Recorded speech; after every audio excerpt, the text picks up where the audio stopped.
This 21-inch yard machine's lawnmower is hard to start and runs a little rough. Let's clean the carburetor. Hey guys and gals, welcome to Garage Gear. I'm JB. If you have a Yard Machines, Craftsman, Troy-Bilt, or any other similar style lawnmower with this Briggs Stratton 550EX engine on it, then these procedures will help you out. First step, we're gonna pull off this air filter cover. And here is a brand new air filter that I recently put on. If yours is very dirty, I'm gonna strongly recommend cleaning this out or replacing it with a brand new one. They're super cheap and I'll have them linked down below in the description. Next, we have two silver 7mm bolts and then two 8mm bolts. We're taking them out. Next, I'm gonna remove this back plate from our air filter assembly, but note this, there is a tube that connects on the back side. Off she comes. For our recoil assembly up here on the top, we have 1, 2, 3 bolts that need to come out. These are 8mm bolts, let's get them out.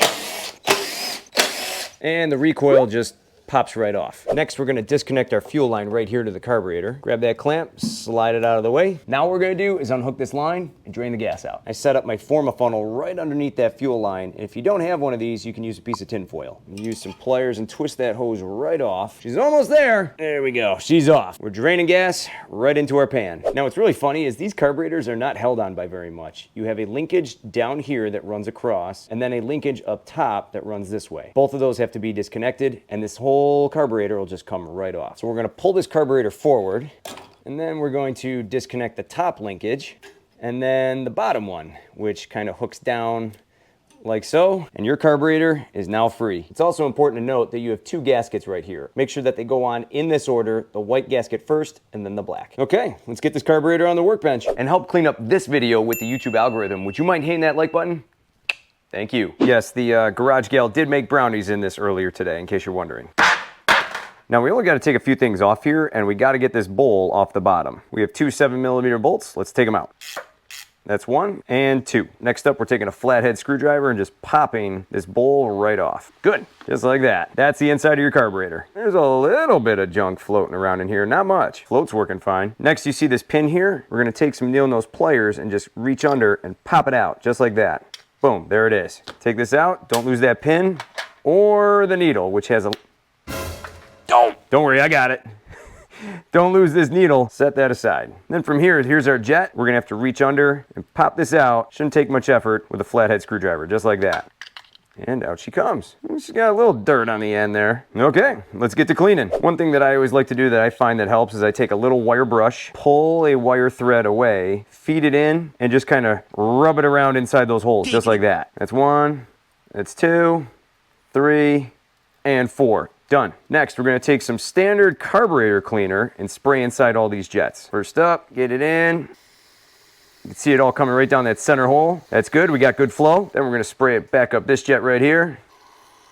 Like the fountain of youth going on here. Should be coming out there and there. We got it. Spewing everywhere. Good. And from here, we'll just shoot it up this pipe. Clear this one out. Good. Then from here, we're just going to spray all around the outside, round the outside, around the outside. Clean it up. We're gonna set that baby aside. Next up, we got our float. These kind of look like fangs, don't they? Then we got our needle. Jeez. Whoa. Clean that off. I'm gonna clean off our needle here too. Then we're just gonna clean out the inside of this bowl. Oh man, look at the gunk floating around in there. Jeez. That's just from the bowl. Clean off the outside too. I like to get every edge of the carburetor bowl completely clean. Good. Next up, this is the top of the carburetor, and this is where our fuel comes in from our fuel line, and this is where it spews out into the bowl. We're gonna clean that out. Stick our straw in there, give it a spray. Bring the rain. Bring the rain. We're gonna spray inside. I'm gonna open up my butterfly here, hose it all down. And there's 2 little jets, and they're kind of hard to see because this whole carburetor is black, but if I stick my straw down here, there's a little crevice. We're gonna spray that out right there. Clean that, and then there's another little spot right up here in this corner. Spray that out. You can see carburetor cleaners coming out the bottom. We're also gonna spray right up in here and clean that out too. Then just spray it all out real good inside, and then holding that flap open on the other side, we're just gonna spray down the other side. Well, guys and gals, that is a cleaned out carburetor top. Now we're just gonna blow dry this all out with some compressed air. Careful, make sure you don't lose your gaskets. Then up on the inside, up inside this slot, and then our fuel intake, and we'll shoot it back down.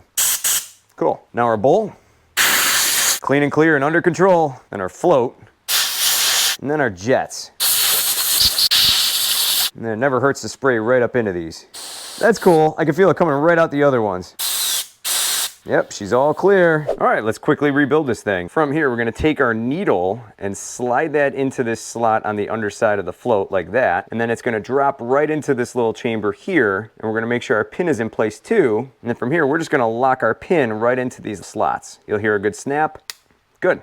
And good. That right there is a working float. Then from here, this jet up top faces this red gasket. So we're gonna drop it right in and push it down. Perfect. Now we're gonna place our bowl back on, and there's a few things you gotta notice. We have this white plastic spoke sticking out, and that has to fit into this square chamber up here. If you don't put it on the right way, it won't fit. So your screw holes should line up too. Push it on, just like that. You wanna give this bowl a good hard squeeze, press it down. It should be nice and flat without any major gaps. Back on the bowl side, the screws go back in, crank them down, and ratchet them tight. Get it nice and snug. Done. Done. Good. Guys and gals, this carburetor is now all clean and ready to go back on the lawnmower. One other final thing I'm going to do is clean out the inside of this air intake, because this will actually help the engine breathe a little bit better. There we go. That thing needed that. It's time to reinstall this carburetor, and the first step we got to do is reconnect our linkages. So remember this one that runs horizontally here. We're going to connect this to the back side of the carburetor. And come on!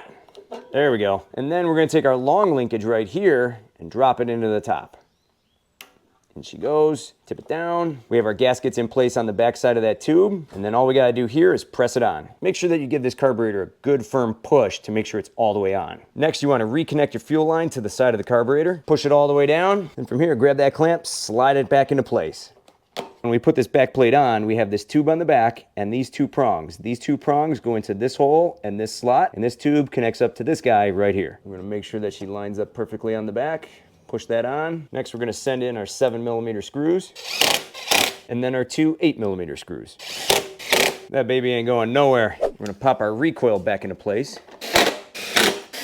Then the air filter goes back into place, and then the air filter cover.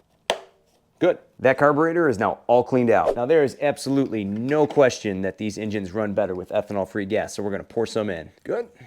That'll do. This carburetor is officially cleaner than a germaphobe's handshake, so if you're ready, I'm ready. Let's go fire it up. All right, these usually start on the first pull if they're in good running order. Let's see how we do. Look at that. That runs smooth too. Sounds great to me. Perfect. Now here's a few other tips and tricks to help you out with this procedure. First off, it's a good idea to make sure that you're wearing protective gloves and protective eyewear when you're dealing with carburetor cleaner and all this gasoline. And speaking of gas, if you know for sure that you just recently put fresh fuel in, what you could do is just simply clamp off the fuel line to prevent any fuel from making its way to the carburetor. Again, if the fuel is clean and you would like to reuse it, what you could do is drain it into a clean container and then reuse it after you're done. If you choose to dispose of the gas, make sure that you do so properly. Mega bonfire, anyone? Now, if you don't have all the tools and you're not up to the task of cleaning this carburetor, you could buy a brand new carburetor online for pretty cheap. Buyer beware that you make sure that you double check your model number before you purchase a new carburetor to make sure that it fits your model. Also, know this, on some knockoff carburetors, I have seen jet holes not properly bored out to the correct dimensions that they should be, and in my experience, they don't always run quite right. So I'm a big fan of using what I have and simply cleaning it out. Also, keep in mind, these are budget mowers. The carburetors and many other parts on these engines are made of plastic, and they're not designed to last a lifetime. But if you run ethanol-free gas and drain the gas out at the end of the season, perhaps during the winter months when the mower is not being used, you will save yourself a lot of headaches. Big thanks to my friend Gary. He's been a long-time subscriber to the channel, basically since it started on day one, and he found this gal at the curb and passed it on to me. This mower may be basic, but here on Garage Gear, she's got big potential. Time to clean this baby up. For more cool Garage Gear content, click or tap the screen right here. Thanks so much for watching, and I'll see you in the garage.